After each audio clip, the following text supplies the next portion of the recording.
Hi everyone, Cloudthread Cloud Cost Clips here. And today we have a true FinOps celebrity and a talented writer, Dann Berg, with us. Thank you.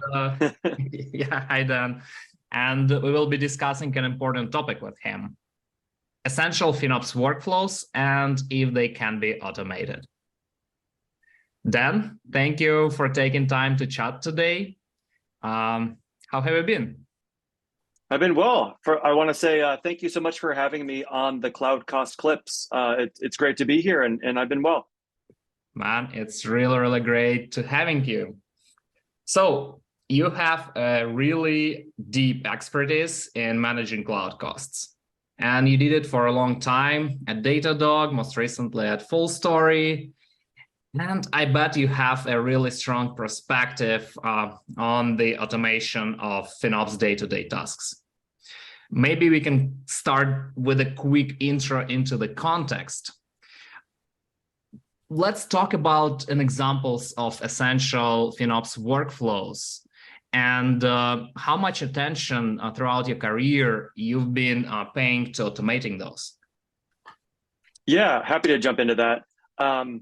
So it's interesting in terms of automating your workflows and what the essential processes are. I think it goes hand to hand in knowing when it's time to grow and scale your team, or who you're working with, and the practice internally at a company. Because usually as a FinOps practitioner, your goal is to analyze cost, find valuable stuff, communicate that out, maybe do cost investigations as needed, and that's one element of your work.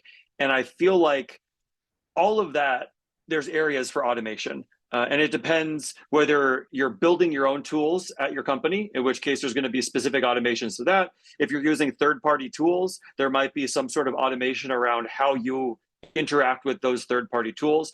All of these are going to be ripe for automation. And first, it comes from you actually just doing the work and figuring out what you need to do. And then it comes time to either automate it or defer, like hire new people or have other people and pass along the work to them. Because what I find with a lot of FinOps work is you might put in a quarter or two of work to create a lot of value. So you create this thing of value, it's a report, it's something else like that. You hand it off to engineers, you hand it off to senior leadership, and they say, this is wonderful, we want to continue having this. And so suddenly this project that had an end date is now recurring work.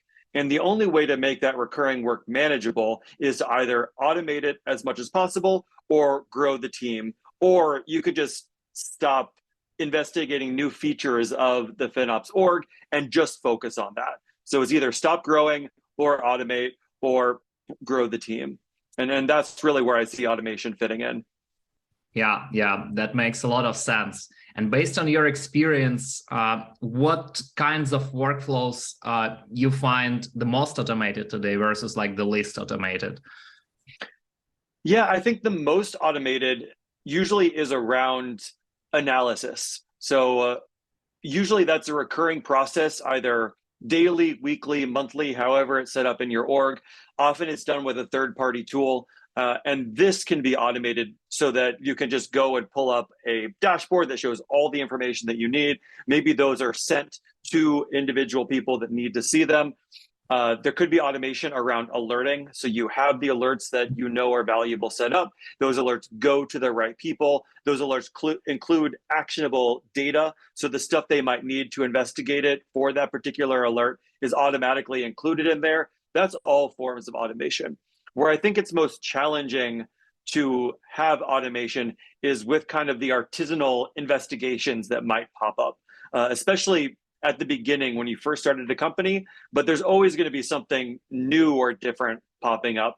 And it's in those cost anomaly investigations where you really can't have automation. You can't have automation if you're doing something new. And then hopefully, if it's something that you might need to repeat, you're able to build some sort of automation around it to shorten the amount of time that it takes in the future. Yeah, that makes a lot of sense. And from like my personal experience, especially when I was working at Electronic Arts like years back, and it was just central unit and a lot of game teams, I was finding that the least automated part of my workflow was going around those, like game teams, like independent engineering teams, and trying, like to collaborate with them. That was a very repetitive thing. Like almost every day had to go and ask somebody, okay, do you need this workload for how long? Should I buy a rice for that or not? That was like one part of that, right? Getting the projections. And another part was like when I was like finding, certain like anomalies or cost optimization recommendations, I was going to them and trying to kind of like to deliver this idea that, hey, you need to implement this because, like we are wasting money. And that was a huge challenge. It was essentially that collaboration piece and, like trying to streamline that. Yeah, like from your experience, like how painful it was for you. And do you think these types of things can ever be automated? We all know that FinOps is a culture at the first place, right? And it's all about that collaboration between engineering, finance, right, and business. Can that be automated at all? Yeah, it totally depends on the culture and where you work. So when I was at Datadog, we had monthly meetings with the top spending engineering teams.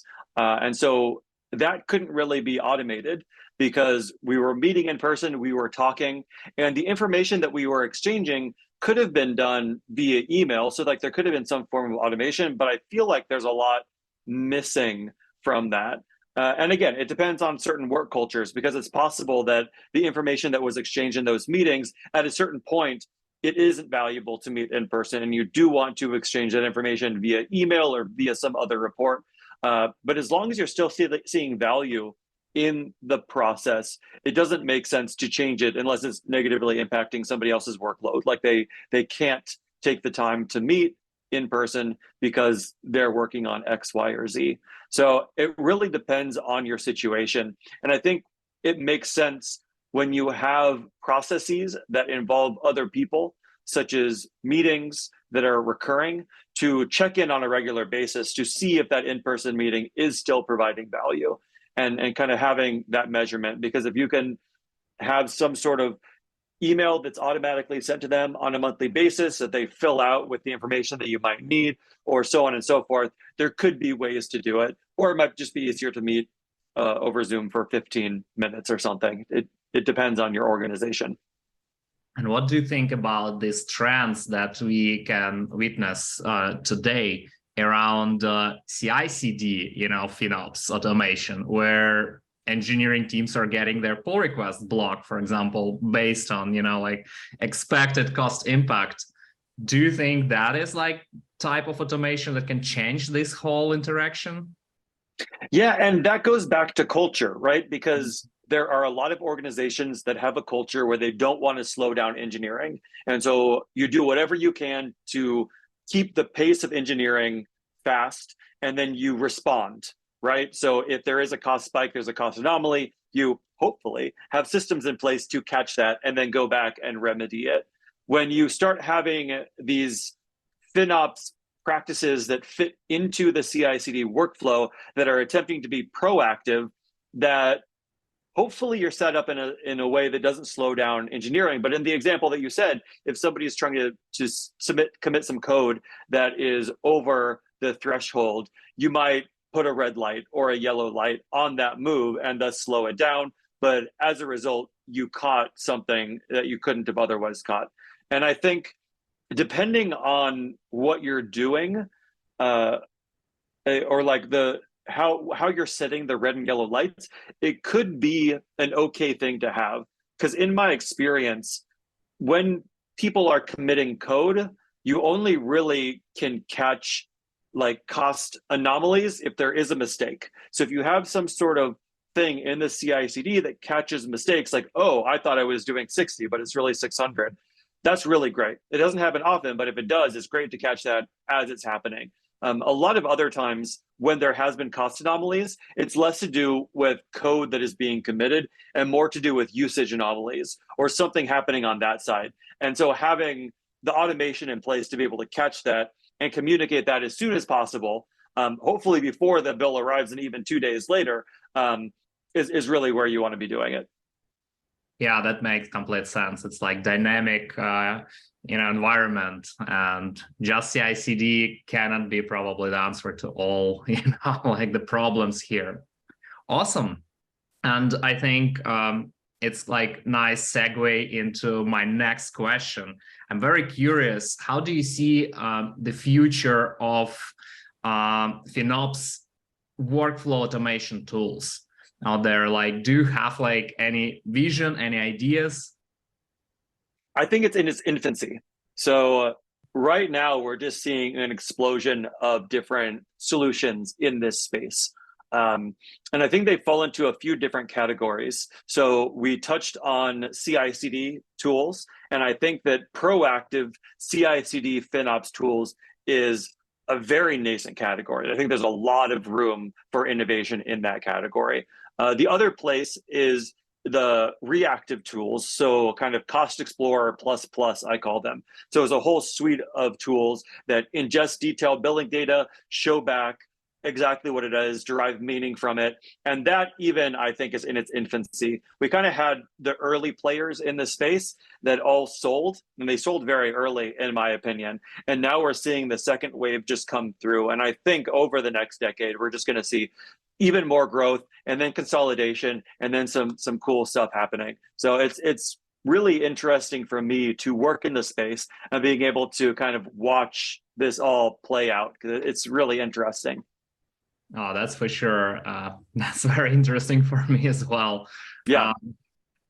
Well, with the current AI hype going on, do you think that in 10 years, this will be taken over by, I don't know, like ChatGPT, 7.0 or whatever it is? And, FinOps practitioners will have like nothing, to automate because everything will be done for them. When it comes to AI, I have difficulty answering questions in specifics, like will it impact FinOps? Just because I think that the impact that it's going to have on society in general is going to be so seismic that questions like that, I don't know, like in 10 years, when we look at what AI is in our society, I don't even know if that is going to be a question that we are able to answer or ask at that time. So, I mean, I think when it comes to AI, we are on the edge of a knife right now, and it's very possible that one direction we will go to human extinction, and the other direction, like grand, like human forever living in harmony, all the beautiful things. It sounds like science fiction, but everything that I'm reading about the space makes me think that, oh, these risks are very real. And so right now I just feel terrified. Overall, I just feel terrified. Oh man, yeah, thanks for sharing. I mean, I really hope it will be the latter direction, not the former, and we will all get to the like right, side. But well, Ray Kurzweil saying 2040, we're going to have the singularity, everything's going to be perfect, and he thinks that human and AI will be one in perfect harmony. Nick Bostrom, who wrote Superintelligence, has a bit of a different take on it in terms of the risks, and I mean, they're two very smart people, so we'll see who's right. Yeah. Awesome. Now we're getting, to the end of our discussion, which was like super interesting. And, as per tradition, I want to ask you, what is your recommendation to somebody starting out, like their FinOps practice today and thinking what they should automate first, what they should pay attention first? Yeah, for anybody that's in this space, I think it's still so early, so there's still so much opportunity. I mean, even when it's late, there's opportunity, but if you start getting in now, you are in there at the right time. So I would get certified, I would join the foundation, and I would just start, I don't know, open up an AWS account yourself if you don't have a role yet, spin up some things, play around with Cost Explorer, get into the actual CUR data, and see if you can create some analysis that show what you're doing and automate things around there. Just get that practice and then follow the jobs board and see what you can find. Yeah, really great recommendation. I second that. Dan, thank you so much. It was a pleasure. Ilya, it was great being here. Thank you.